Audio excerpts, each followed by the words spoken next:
Hi, everybody. It's Nancy Moss with Graham Magazine. Today, I have the honor of speaking with the legendary Tommy Chong. Hi, Tommy. Hi, Nancy. So, we're talking today, we're catching up with you. You started the year for Graham on the cover of our January issue, and we're finishing with you in our end of the year special. So, coming up soon, we'll have a great article for everyone to hear Tommy's news. But, Tommy, can you give our readers a little preview? What you've been working on? What's coming up? Well, we got the Cheech and Chong dispensarias, as Cheech calls them. Cheech and Chong dispensarias. Now, they're going to be selling all the best Chong products and Cheech products and CBD. No, actually not CBD, I don't think.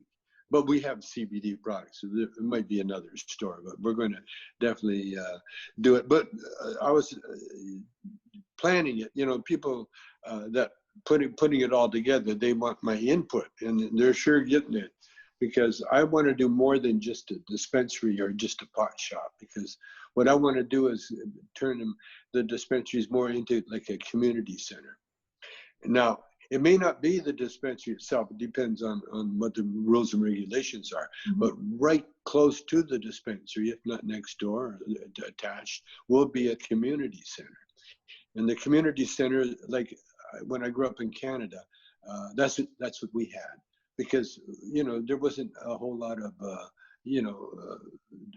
do you call it, .com money hanging around, and so communities needed a center, and that's where they had the ice rink, free, by the way. Mm-hmm. You paid a little entrance or a little monthly fee, maybe. I think it was taken off the taxes in Canada. It was free. You could skate at night free, and they played hockey. They had a hockey league going from midget to junior A, free, everything free. And they had old commissionaires. They call them commissionaires. What they were is old retired servicemen, and all they were really, they were the adult in the room. Like, you had a lot of kids, and you had to line them up for anything, or charge them for anything. And so that was their job. Or if a fight broke out, or argument, or anything loud or disgusting happened, the old commissioner, he was there. Not necessarily to break up a fight, although a few of them, they were husky enough, and they were, but they never used violence or any kind of weapons or anything like that. They used conversation, and that's the way they did it in Canada. See, Canada was different, because if you had a difference with someone, chances are you duked it out, because that was like the old hockey thing, grab the sweater, start pounding the other guy.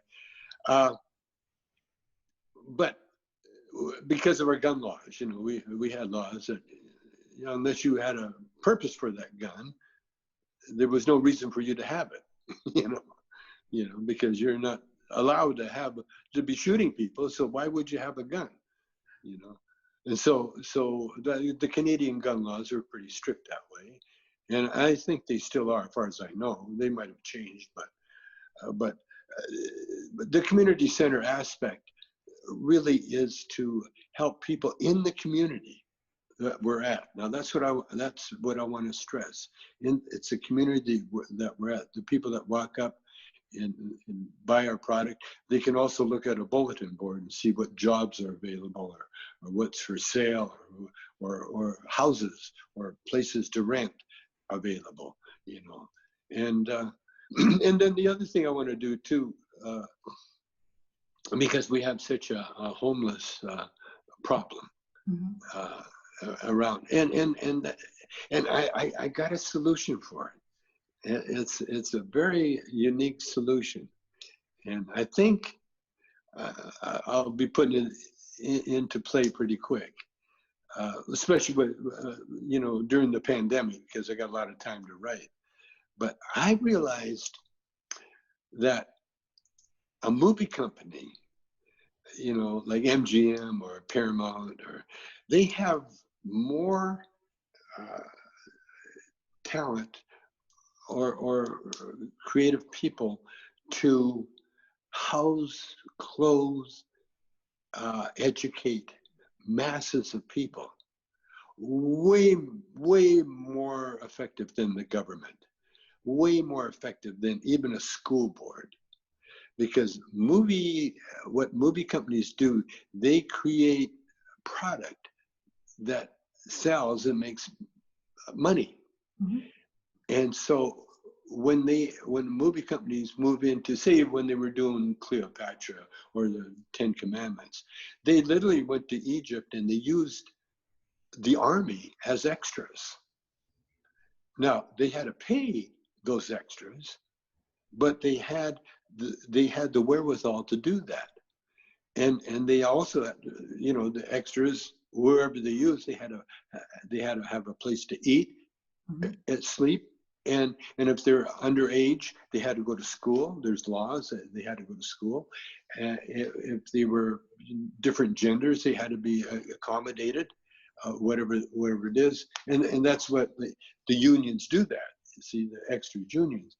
So my plan for the world after the pandemic is to have movie companies do movies about the people, the kids in cages at the border. And I want to do documentaries, not one, but I want to do a series of them. And I want to follow the kids. I want to find the ones whose stories we're going to tell. And then I'm going to have the movie company use their legal department to bring them into the country as needed talent, And so we get them in here legally, and then with their they have to be schooled. They have to have their mother and father, their guardians with them, Mm-hmm. and so they also get they get taken, brought in. They have to be housed and clothed and fed and schooled, which they will do. And all the time we're using a camera crew to use our laws to shoot their story. And then once your story is done, they'll be here long enough to apply for visas, to apply for whatever they need. And the movie companies will do it for them. The legal people of the movie company will be the ones that are dealing with the immigration. So you don't have these racist immigration people putting roadblocks in there. And I see that. And I also see the movie companies cleaning up the environment. When I first got out of prison, I used to walk all the way to the restaurant for my exercise and for breakfast. And just out of habit, I would pick up bottles and crap and garbage and everything else. And people thought I was on a what do you call it? Work detail. Work detail. They thought I was. Tracy Ullman once stopped and said, "What the hell are you doing?" but you know what I mean? This spaceship of ours, if we all do our part, it'll be beautiful. And there's room for everybody. I'm talking everybody. And that's what I see for our future. So tell me, when can we look forward to the opening of your first Cheech and Chong dispensary? Do you have a date in mind? With San Francisco will probably be the first. What we're doing, we're raising money, and then we're going to buy existing shops, and then we're just going to transform them to fit us with the signs and with the Cheech and Chong things and that. But we're going to start probably in San Francisco. Not probably, we are starting in San Francisco, and then Los Angeles. And then I think we're going to have them all through the country eventually. But the main ones, I think Massachusetts, and we're talking about Michigan, and we're talking about, let's see, Vegas, Las Vegas, Phoenix, everywhere. Like everywhere there's Mexicans. Well, come to Florida. We'd love to have you here. Oh, I didn't say Florida. I love Florida, by the way. I That's where mean, I started. My comedy career started in Clearwater, oh, Florida. Yeah, yeah. amazing. I was booked there, and I just want. I only had 10 minutes tops, and and but because I was teaching Chong, as soon as they heard I was working, hey, they had me headlining, and so I had a headline in. No one told the club owner, it's like, it was put into a machine. And so I had 10 minutes. And so they had to bring up the opening acts to, to fill in my time. It was pretty, it was funny. The good thing it's comedy. But I love Florida. Love Florida. Love to have you. Love to have you come back. So I have a Barbara Walters question for you. Sure, sure. So if you were a cannabis plant, what cannabis plant would you be? Hybrid. Okay. I would be a mix between a sativa and an indica. And I wouldn't be that tall, but I would definitely be powerful. People would be searching the world for me because I would give you a high that would be creative. All you want to do is write or paint or dance or do whatever you're doing. But that's the kind of cannabis I'm a good inspirational high. That's beautiful. Tommy, thank you. Thanks for today. I look forward to talking to you again soon. And you've been great.